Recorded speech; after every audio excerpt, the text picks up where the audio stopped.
Hey there, everybody. Welcome to our review of This Is Us Season 6, Episode 6, Our Little Island Girl Part 2. We are back from hiatus. It has been a little while. It feels like it's been a really long while. It's so good to be back with this show. You know how much we love it, and this was a really good episode. I think that it was nice to see this show focus on co-parenting and how difficult that can be and the conversations that need to be had about that. There are so many people out there that are co-parenting. My parents did it. It's not an easy thing to do, but they really shone a light on that in this episode, and I'm really happy for it because it's an important relationship to see. Well, we're going to talk all about that, Beth's story, a whole lot more. But of course, hit that subscribe button because, we don't want you guys to miss anything that we have coming up. Because this is a very, very busy next several days here in between This Is Us. The Blacklist is coming back later this week. Snowfall is premiering. We have Power Book 4 Force and also the premiere of Killing Eve. It is also my birthday Yes. on February 28th. It is coming up on Monday. So if you want to give me a little bit of birthday love, a little bit of a birthday gift, follow us on Instagram, Matt and Jess TV. I would really love to see our Instagram growing a little bit. So if you're on Instagram, give us a follow. We're going to have lots of pictures up this weekend from my birthday celebration, which is going to include homemade choco tacos, and we're going to be playing board games. It is going to be really fun. And yeah, there's going to be lots of pictures up on Instagram. It's going to be a really, really good time. And I think overall, it's going to be a great week. Just having so much to talk about, having that this weekend. And this episode, we'll start, I think, with that co-parenting stuff, because this is one of the things that was sort of hyped up in the promos. And I think this show did a very good job of explaining, okay, Kevin is being entirely selfish in a lot of his decision making here, but they also painted it in a way that I think people can understand, because we all know what Thanksgiving means to him. We've seen the Pilgrim Rick hat. We've seen all of this other stuff. And of course, he wants to be, with his newborns on this big holiday. But, you're not the only person in the world here, Kevin. This is not the Manny in real life where your name is the one at the top of the poster and everyone else is below you. Yeah, that's the biggest takeaway from this, that I think a lot of people that either come from co-parenting households or are co-parenting themselves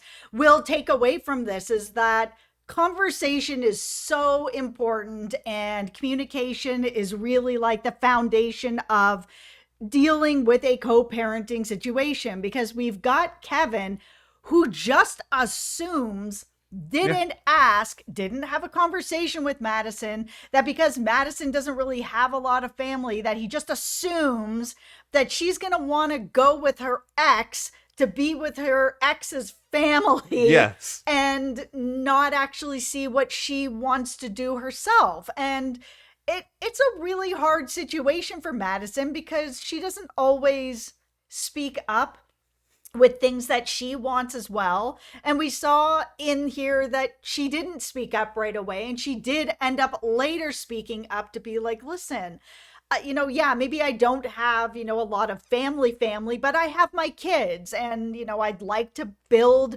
my own traditions with my kids too. Like, it doesn't have to be that I have to be with your family. Yes, Kate is my best friend, and you and I have a great relationship, but I want to make my own traditions too. And I want to be with Elijah, who can take his muffins and go home. I don't care how delicious your muffins are.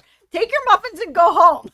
You can bring me the muffins. I'll eat the muffins. I like muffins. Okay, Elijah, you're in a very unfortunate position here, buddy, because He is. I joke. He's in a tough spot. He's in a tough spot, but you know what? You can still go home. But yes, you are in a tough spot. You are trying to, be with this. He's basically almost in a position similar to Miguel in a way, where we all have this attachment towards these other characters, and it's hard to just sort of picture him there, because he sort of, in this situation, unfortunately with Rebecca and Jack, Jack passed away, but here we're all still rooting for Kevin and Madison to get back together, or at least a good many of us are. We clearly are. And I think I don't necessarily see him as a long-term impediment to that, but at the same time, I He also, thinks he is. yeah, I understand fully that scene with him outside where he's just sort of like, you know what, I'm going to be here for a while, because like, what else do you expect him to say for that minute? He's not going to be like, here, have my girlfriend, Kevin. Like, that makes no sense. I think the biggest issue that I had with Elijah, and I know that he is in a tough spot, you Yeah. know, is I don't think he really needed to go out and puff up his chest and basically be like, hey, Kevin, you know, if you're waiting around for, this is my impression of Elijah. Keep going with If you're it. waiting around for Madison, you know, you're going to be waiting a long time. You're going to wait out your life. I'm not going anywhere.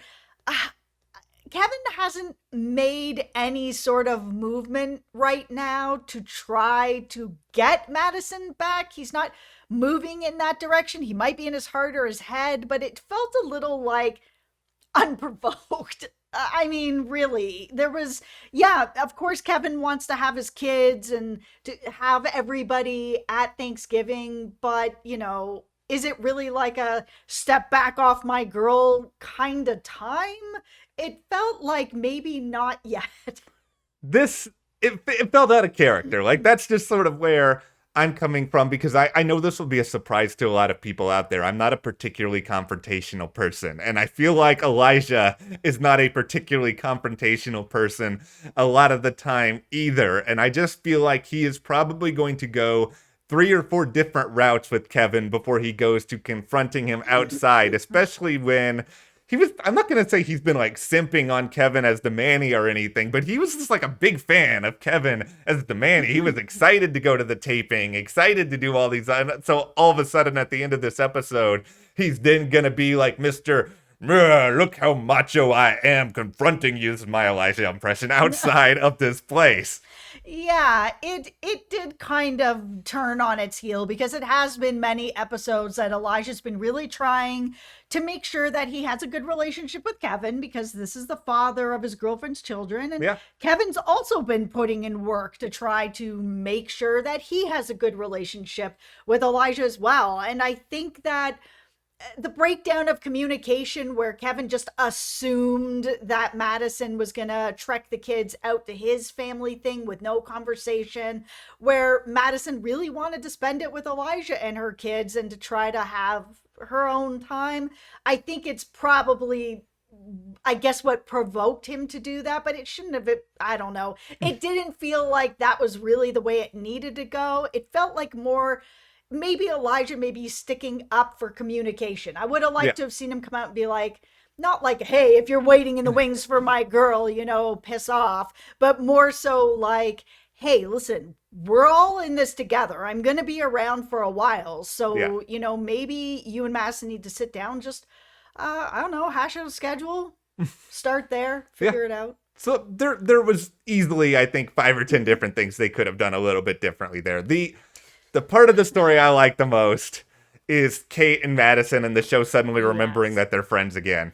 Yeah, so we saw that Kate really stuck up for Madison, where she ended up sitting down with Kevin at the taping of Manny and was just like, listen, like, you can't just assume that she's going to go with you wherever you want. You are not together anymore. You are exes. You are co-parenting. Like, I understand what your needs are, and you want to have the kids and wear the Pilgrim Rick hat and all that. But you can't just assume it. You have to have a conversation. Like, Madison matters too.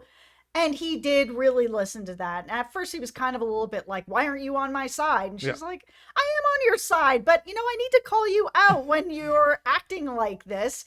And that's what really makes me on your side. Because the people who love you, these are the people, like, in my life I depend on to call me out when it's time to call me out. Because if my good friends, family members won't do that, then who will? You guys! Wait a the minute. commenters! That is, you guys keep me accountable too. I think I need a second to just decompress what just happened, because that was It's true, though. It is very true. That is not where I was expecting anything to go there. But no, it is very, very true. It's very important for any friendship, any relationship, to have that sort of dynamic where people can call you out. And yeah, and we saw it back in time. We're going to go back in Yep. time here. Beep, beep, boop, bop, boop. Okay, so we All are right. back in time now where we saw young Kevin had been home for the holidays with Sophie as his wife, and he admitted to Kate that he had cheated on her with a girl from his acting class one time and asked Kate to keep it from Sophie, who at that time was her best friend. Yeah. And she did. She did that solid for Kevin. And it ended up really blowing up in everybody's face when Kevin ended up telling Sophie the truth and then ran the bus over Kate to be like, oh yeah, she knew too and didn't tell you. It was like she really did learn that lesson, Kate, for later on, where she's like, okay, I am not going to do another best friend dirty in the future. This was so well done across the board because I feel like it really sort of showed how reckless people can be when they are at this, younger point in life. Where, of course, Kevin, who is very much a tool at times at this point, he is, cheating on Sophie. He's then, putting Kate in this miserable sort of position. And Kate, because she's young and she doesn't know what to do in this situation, And it's her brother. Yeah, it's her brother. Like, she's handling it in whatever way she feels like she can. And yeah, she learns this lesson. She applies this lesson to her future. And the other part of this, and I'm sure I've already made my stance clear on Kevin and Sophie. Like, I feel like they're not happening in the present. I feel like Here this we story go. is done. But I know I believe all the Kofi people out there are probably looking at this storyline, and it's just another reminder that the show hasn't forgotten about Sophie, and that's still going to kind of be out there in their minds percolating as we get further to the end of this series. The door is opening because back in the present, we saw Kate reach out through social media to Sophie to kind of be like, hey, all those years ago, I really should have had your back and I blew it. And Sophie replied and was kind of like, I get it. He's your brother. Like, so much time has passed. Them reconnecting in any kind of way opens the door a little bit. It may not be wide open, but it's unlocked. It is unlocked. I mean, now we just have to get to the point of Kevin actually having her phone number again. But hey, social media's out there. If he really wants to slide into her DMs, he can. boy. However, I still also don't think that they're going to end up together. No. I do think we're going to see Sophie again. I think that, she's his ex-wife and an extremely important part of the family. And I think that when Rebecca's on her deathbed, Sophie will be there. I mean, she will always be part of that family in some way, shape, or form. Yeah, I don't think we're done with Sophie either. It'll be curious to see however she surfaces, if or when she does. All right, let's talk a little bit about Rebecca and Miguel. Oh, yes. All right. Okay, so we saw that Matt kind of, invited himself to Thanksgiving in the past, and Rebecca, was like, of course you can come. You've got nobody. Come on over. And Miguel calls it out a little bit, but with some jealousy. So it's starting to come through a little bit that he's a little bit jealous. That maybe Rebecca's going to be kind of pulled away a little bit and their time together is going to be pulled away a little bit. And then we saw a little bit from her too, when he was kind of like, well, I'm going to invite somebody too then. And her face was just like, oh, oh no. This is going to be a really awkward Thanksgiving if we get to actually see it on the show. It would be interesting to see if Thanksgiving, which is such an important holiday also to Jack, is the event that brings those two together as well. I mean, Thanksgiving is important for all kinds of different reasons and storylines on the show. And I totally think it could. This could be easily one of those sort of sequences where, we've seen this on other shows before, where there's like a double date situation happening. And it turns out that two people who are not actually there dating each other turn out to be really, really close. And it is startling to the people that they are with. And maybe this is kind of where the light bulbs start to go off. And I can just imagine being one of the Pearson kids amidst all of this stuff, wanting to just lock yourself in your room and never come out. Yeah, for sure. It is all of this stuff. I think with Rebecca and Miguel, we're going to see a lot more of. Now with Beth, I I'm so happy for Beth after this episode. I feel like I don't know if we're going to get that much of a Beth spotlight the rest of the way, because I feel like we kind of got what we needed to out of this episode of, okay, this is how she's going to be a right teacher. This is how she's going to be extremely successful. And this is how she's using her own past to find happiness and success in her present. Yeah, I think it was a really powerful episode for her. It was a really important one. We know that in the future, she's going to be, working at this very prestigious academy, something that when she took the job in the present, that she really wanted to find a way to sort of change it and to make sure that there's a scholarship out there so that people that can't afford to be there but that are wildly talented have an opportunity to be there as well. And there was this mirror, of course, of when she was dancing and what ended up sort of making her quit and fall out of love with dancing was because of a teacher that just really abandoned her when everything went sideways for her. And she has a student as well that is really struggling, but when they fell and they struggled, she was like, no, I'm not going to. We are going to sit on this stage together until everybody leaves, or we can start it all over again. This is how it's going to roll with me in charge. And I really like that for her. I mean, that is who Beth is. Yeah.